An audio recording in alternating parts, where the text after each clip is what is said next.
আসসালামু আলাইকুম। আপনারা সকলে কেমন আছেন? আশা করি আপনারা সকলে ভালো আছেন।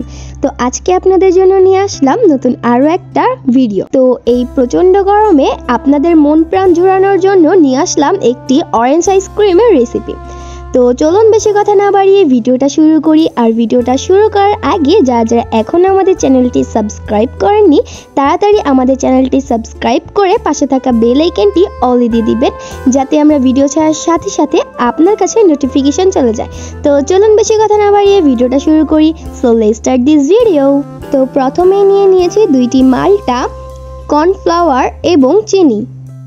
তো এখন আমরা মাল্টাগুলো কেটে নিব।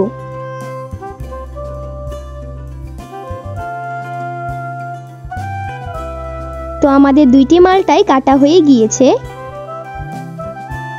তো এখন আমরা মাল্টাগুলো থেকে রস বের করে নিব।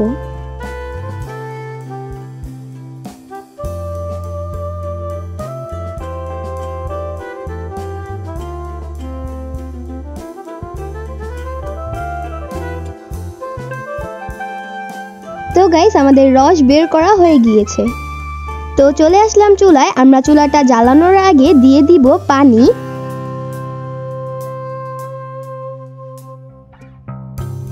দিয়ে দিব কর্নফ্লাওয়ার, পরিমাণ মতো চিনি। তো এগুলোকে এখন আমরা একটু মিক্সড করে নিব।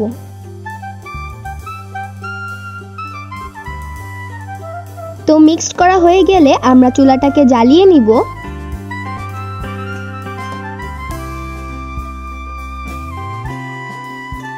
তো এখন আমরা দিয়ে দিব আমাদের মাল্টার রসগুলো।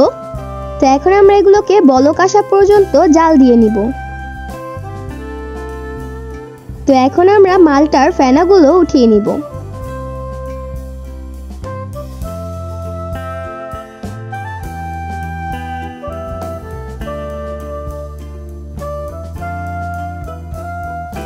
তো এখন আমরা দিয়ে দিব অরেঞ্জ ফুড কালার। আপনারা চাইলে এটা স্কিপ করতে পারেন, কিন্তু ফুড কালারটা দিলে আইসক্রিমের কালারটা ভালো হবে।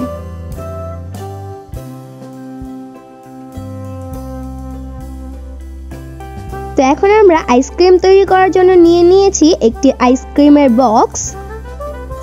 তো এখন আমরা আইসক্রিমের মিশ্রণটাকে বক্সে ঢেলে নিব।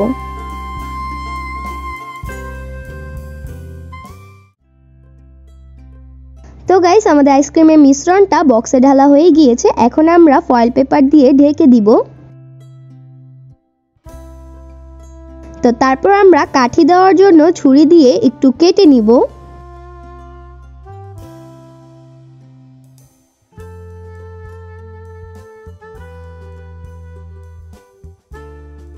তো এখন আমরা দিয়ে দিব আইসক্রিমের কাঠি।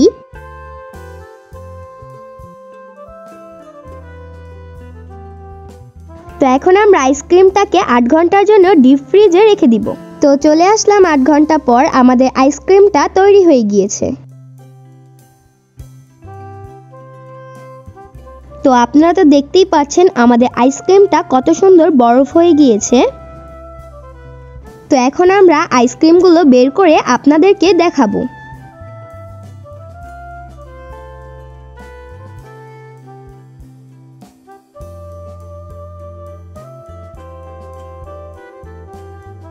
তো গাইস, আপনারা তো দেখে নিলেন আমার আম্মু কিভাবে খুব সহজে বাসায় অরেঞ্জ আইসক্রিম তৈরি করতে পারে। আপনারা চাইলে এই প্রচণ্ড গরমে মন জোড়ানোর মতো একটি অরেঞ্জ আইসক্রিম বাসায় তৈরি করতে পারেন। তো আজকের ভিডিওটা ছিল এই পর্যন্তই। আমাদের ভিডিওটা ভালো লাগলে লাইক, শেয়ার, কমেন্ট এবং আমাদের চ্যানেলটি সাবস্ক্রাইব করে পাশে থাকা বেল আইকনটি অলে দিয়ে দিবেন, যাতে আমরা ভিডিও ছাড়ার সাথে সাথে আপনার কাছে নোটিফিকেশন চলে যায়। তো সবাই ভালো থাকবেন, সুস্থ থাকবেন। আল্লাহ হাফেজ।